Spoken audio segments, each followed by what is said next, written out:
Hello there, Year 5. It's time to do some more reading of George's Secret Key to the Universe this week. We'd left it last week, chapter 22. After being abandoned by Eric to set off into space, George had looked at the letter that they'd found in the library and he'd worked out, of course, that it was from Dr. Reaper. And so he was panicking, he thought that was going to be a trap for Eric, and he wanted to go and rescue him. So he just asked Cosmos for some help, and we'd left it on a bit of a cliffhanger after last week. So we'll pick it up now. We're going to read chapter 23 and 24 this week. Chapter 23 is very short, so we'll get straight through that, and we'll carry on, and we'll do both of them together for this week's reading. So, chapter 23. No, howled George. Not another lecture. I haven't got time. It's an emergency, Cosmos. The picture of the Milky Way zoomed inside the spiral very quickly, as if Cosmos was offended by George's lack of interest. George could see that the spiral was indeed made of countless stars. The image whizzed past these until it reached a place where there didn't seem to be anything anymore. The picture stopped moving. The screen looked as if it had been cut in two. The bottom half of the screen was full of stars. The other half was completely empty, except for a thin line that was moving up towards the top edge of the screen. The empty part of the screen seemed to correspond to an unknown part of the universe. An unknown part which the thin line seemed to be unravelling as it moved. Pointing at the upper end of the line was a moving arrow with a little tag attached to it. Now the writing was so small George could barely read it. What does it say? He asked Cosmos. Now Cosmos didn't reply, but the tag grew bigger and bigger, and then George saw the word Eric written on it. Oh, there he is. Open the portal for me now. Near that arrow, commanded George, pressing enter on Cosmos's keyboard. George is a member of the Order. Authorization granted. Spacesuit needed, Cosmos said in the mechanical voice that he used for processing orders. So George rummaged through the pile of spacesuits, but he couldn't see the one he'd worn before. Eric's old spacesuits were all huge, and so reluctantly he ended up wearing Annie's old pink one. He was a bit tight, he felt very silly, but as the only other person that was going to see him in outer space was Eric, he figured it didn't really matter. Now once he was snugly buckled into his sequined suit, Cosmos drew the doorway into outer space. George reached forward and he opened the door. Holding onto the portal frame with his hands, he leaned out to have a look around, his feet still anchored inside Eric's library. This part of outer space seemed very similar to the one that he'd seen before, but this time he didn't see any planets around him. It didn't look much like the image on Cosmos' screen, because it wasn't cut in two. There were stars shining everywhere. Eric, however, was nowhere to be seen. Eric! Shouted George. Eric, can you hear me? But there was no reply. Maybe he was in the wrong place. George looked back into the library, towards Cosmos' screen. The Eric arrow was still there. Next to it, he saw a new one that had George written on it. He realised that what he saw out of the doorway wasn't yet on Cosmos' screen. Cosmos had to process the information, and only after he had done so would it then appear on the screen. So George leaned through the door into outer space once more, making sure not to fall. Eric! Are you there? Can you hear me? He yelled. Who's calling me? Replied a faint voice from the transmitter fitted inside George's space helmet. Eric, where are you? Do you see the door? Oh, hello, George. Yes, I can see you. Stop shouting now, though. You're hurting my ears. I'm coming straight towards you from your left. So George looked to the left, and there it was, a little asteroid gently travelling through space. Sitting on it was Eric, holding in each hand a rope attached to spikes that he'd planted into the rock. He looked very relaxed. What are you doing? He asked. Come back! Cried George, trying to sound urgent, but without shouting. It's Reaper who sent you the letter. It's my fault. I spoke to him about Cosmos.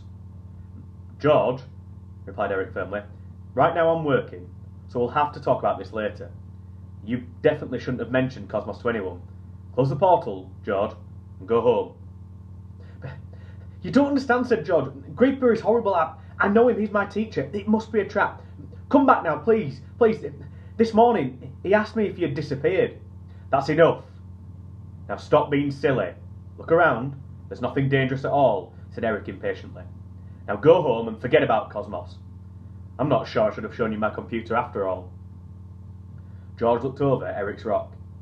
In a few seconds it was going to be close enough for him to jump onto it. So he took a few steps into the library. He paused for a second. Then he ran towards the doorway, leaping through it as far towards the rock as he could. Oh, holy planet, he heard Eric say. George, grab my hand. Chapter 24. As George flew through space, he just managed to hold on to Eric's hand.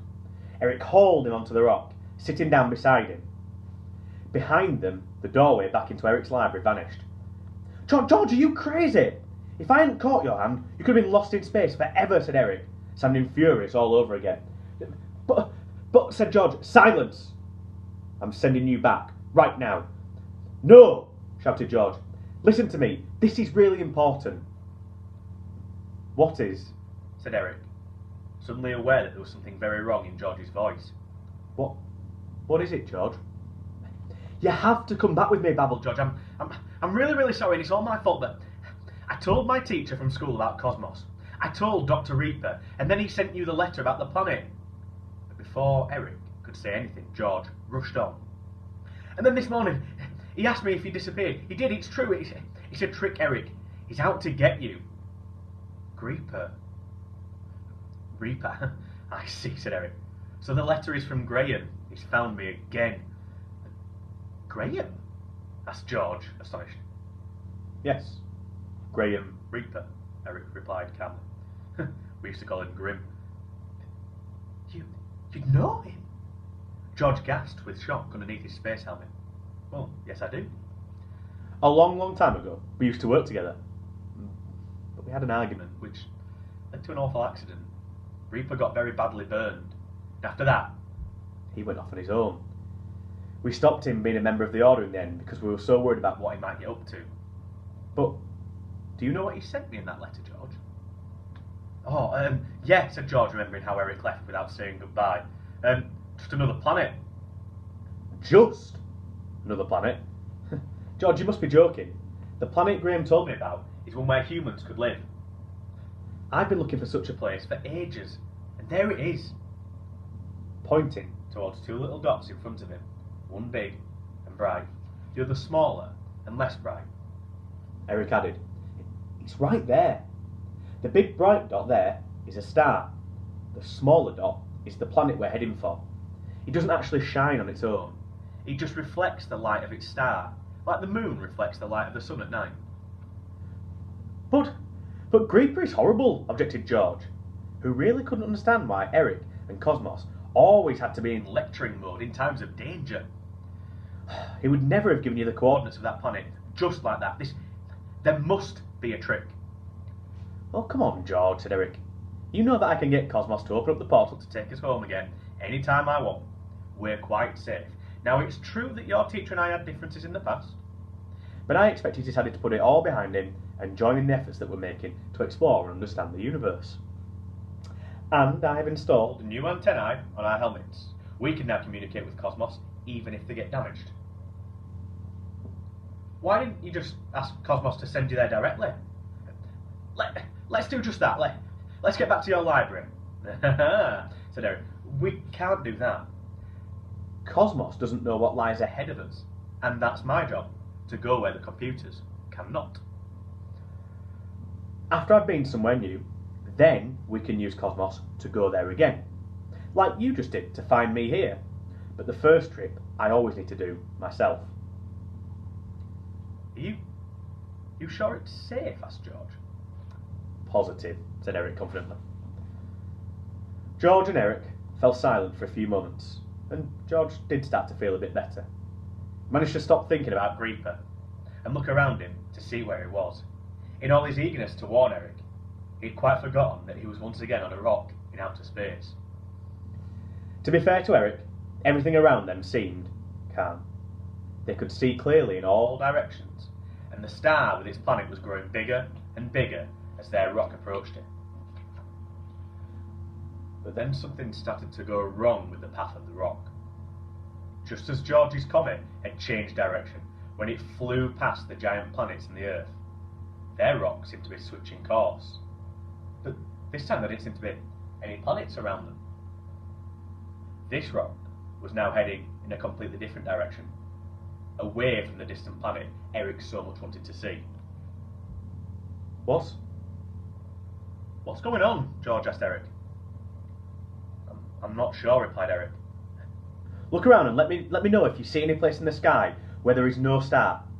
And Cosmos, open the portal just in case. Now Cosmos didn't seem to have heard Eric's request, since no portal appeared nearby. George and Eric looked in the direction of where the rock was heading. Everywhere, all around them, were stars, except for an area on their right, where there was a small patch of sky containing no stars, which was becoming larger and larger all the time. Over there, George said to Eric, pointing towards the growing dark patch. The stars around it were moving in a very strange way, as if space itself was being distorted by it. Oh no, shouted Eric. Cosmos, open the portal, now! Now! But no portal appeared. What is it? Asked George, who was becoming scared. The dark area now covered more than half the space that they were looking at, and all the stars they could see outside it were moving erratically, even though they were far behind it. Cosmos! Shouted Eric once more. Trying, Cosmos replied in a very faint voice. But nothing happened.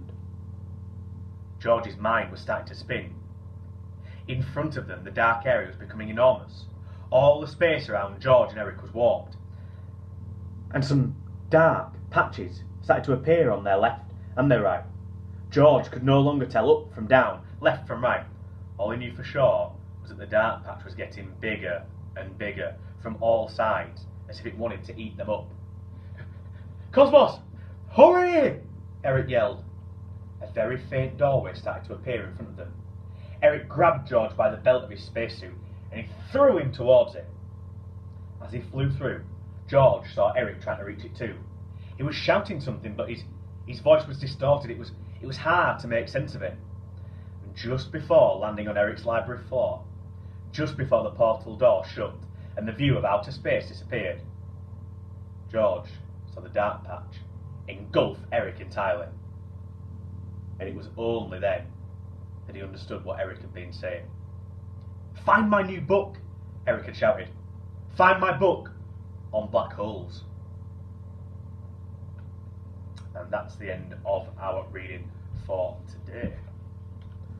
So, as usual, I'll be putting some questions up on the screen in a moment.